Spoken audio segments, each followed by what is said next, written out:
So this month marks the 20th anniversary of the war in Iraq, and this coming April marks the 4-year anniversary of the arrest of Julian Assange, whose only crime was exposing the crimes of the United States in Iraq, for which no one responsible has ever been punished. There is a rally being planned, a protest, 4 years in Belmarsh, Julian Assange, a Free Assange rally in Washington, D.C., on Tuesday, April 11th from 4 to 6 p.m. Eastern. We have one of the main organizers of this rally here in the studio with us right now. She is the host of the Misty Winston Show on TNT Radio.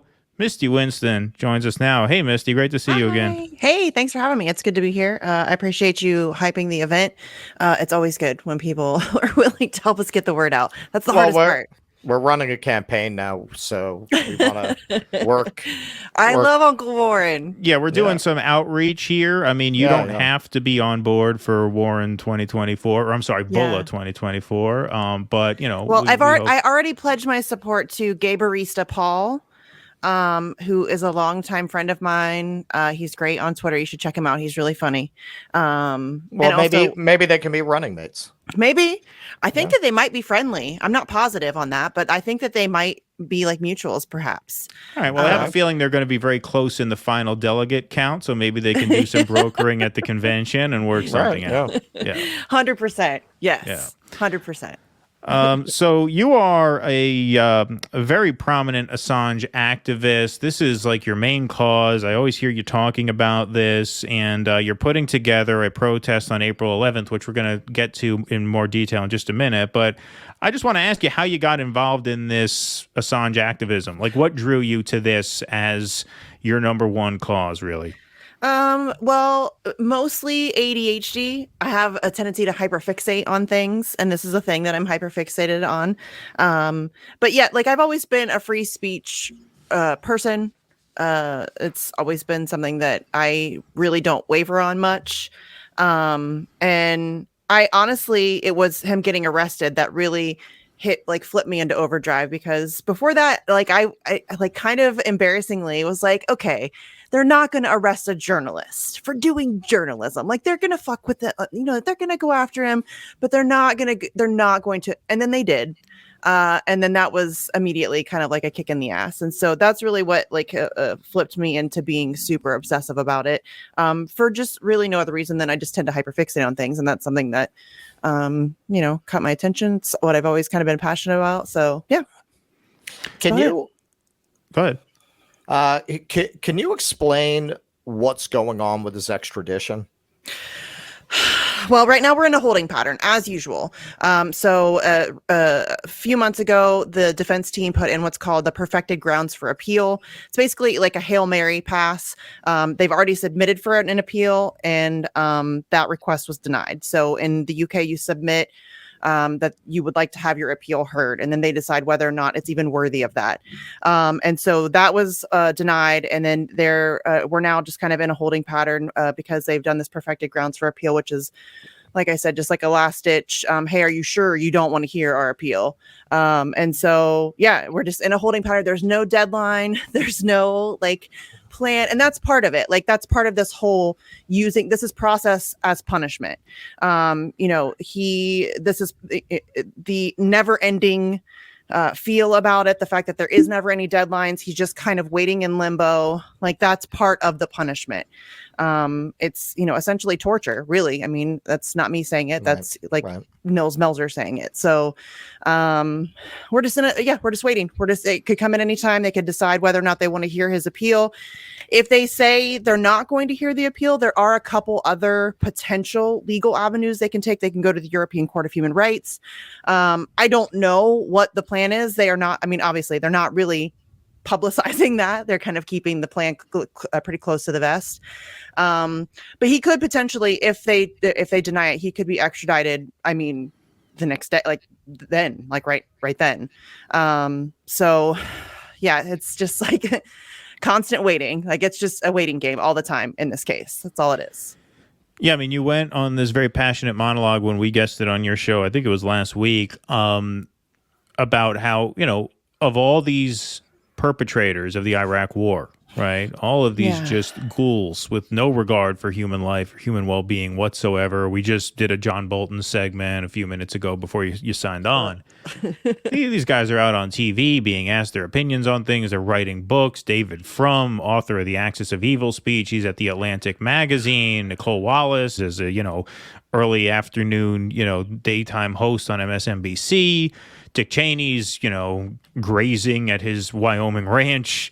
And the guy who told the truth about all this is being tortured to death. And, do you want to just speak about that? Because I know you spoke a lot about that on your show. It's just, it grosses me out that that's something that we accept, that, do you know what I'm saying? Like, of course, actual war crimes, literal, some of the most heinous things I've ever read about or heard about in my life.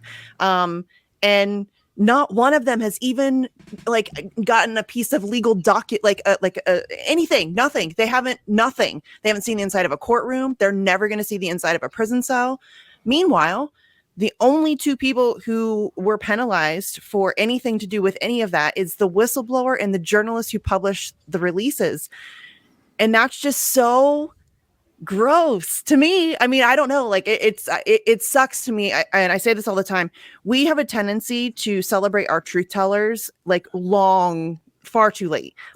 Usually right. after they're dead, after the person is dead. Well, when it doesn't matter anymore. Exactly. Yes. And it's painful. It's painful because if we could just go ahead and support truth tellers in real time, that would be cool.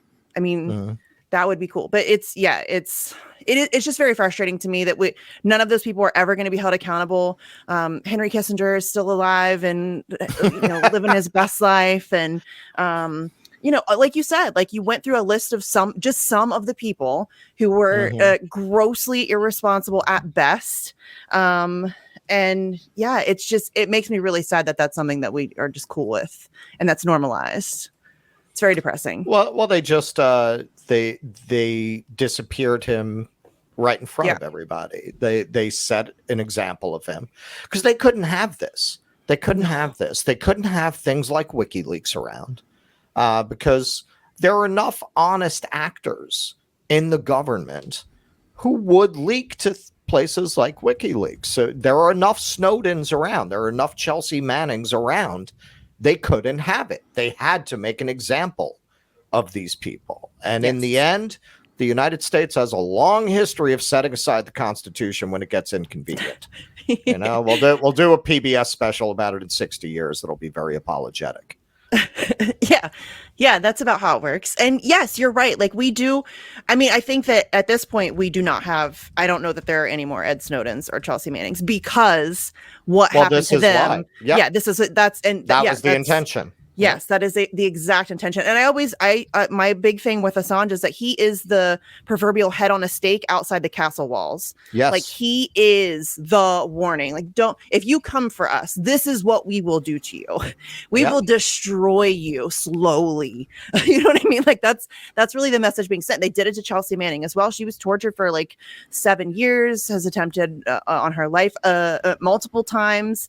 It's Ed Snowden has been, and the only reason, Snowden's got it the best, I would say. And the only reason he does is because of Julian. He escaped. Yeah, well, and because of Julian. And he wasn't even WikiLeaks' source. But when Julian and the WikiLeaks team heard about Snowden and that he was trying to get out, they were the ones that leapt into action and made sure that he got out of the country. Do you think the circle of free Assange activists or pro-Assange activist because he wasn't arrested at the time that, say, this movie came out called The Fifth Estate. I just want to put this up on the screen because we think of Assange as this fringe figure now. Yeah. It was only 10 years ago they had Benedict Cumberbatch play him in a movie. Yeah.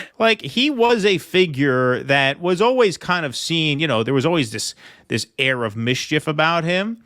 But during the Bush years and even into the Obama years, the left more or less appreciated him for the work that he did. It wasn't until he turned on the Democrats that he became sort of a man with no real support base, or at least no sizable support base. So, have you been interested, how early on have you been interested in him? And did you see a sort of shift during the 2016 campaign, where all of a sudden, when he dumped those Democrat emails, all of a sudden, all these people who had, you know, like I said, they may not have praised him as a person, but they were certainly, like I said, grateful for his efforts.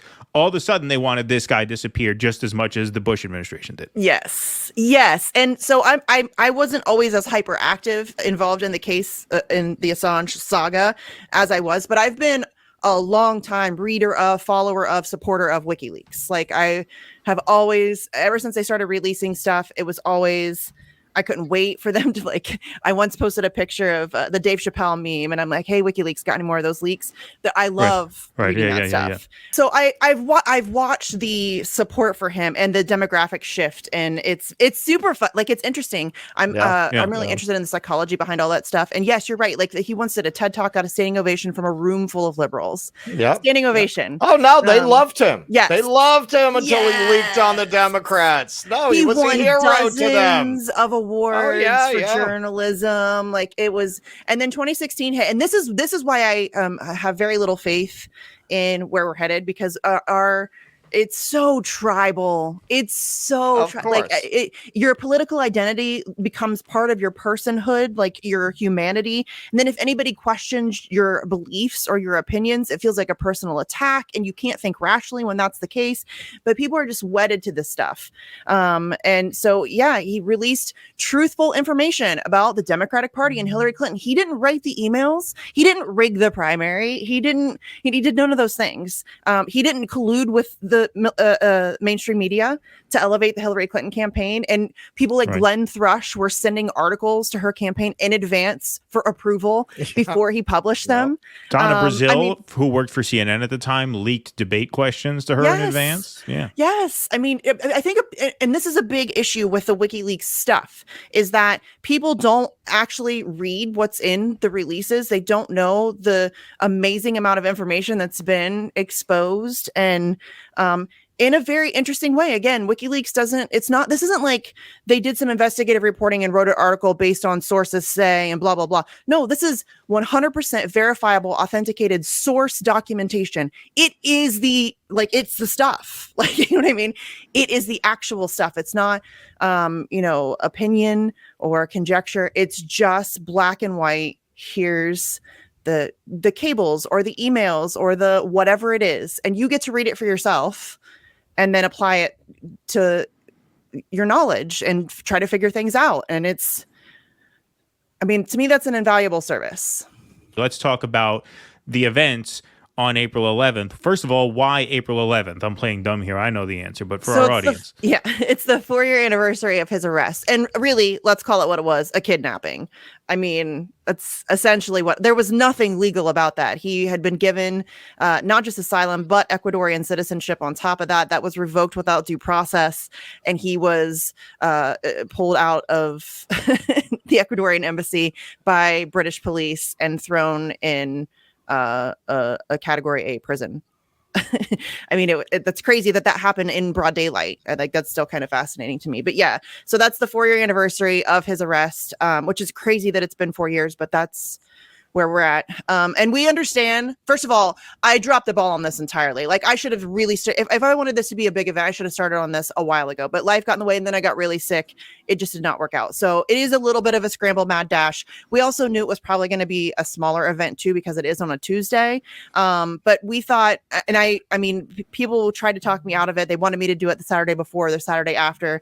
I realized that that's probably smart, but there's a couple different reasons for my decision. One, I thought it was incredibly important that we had a presence in DC at the Department of Justice on that day. And the other reason I was going to say why I want to be down, even though it's a Tuesday, is that there will actually be people in the building.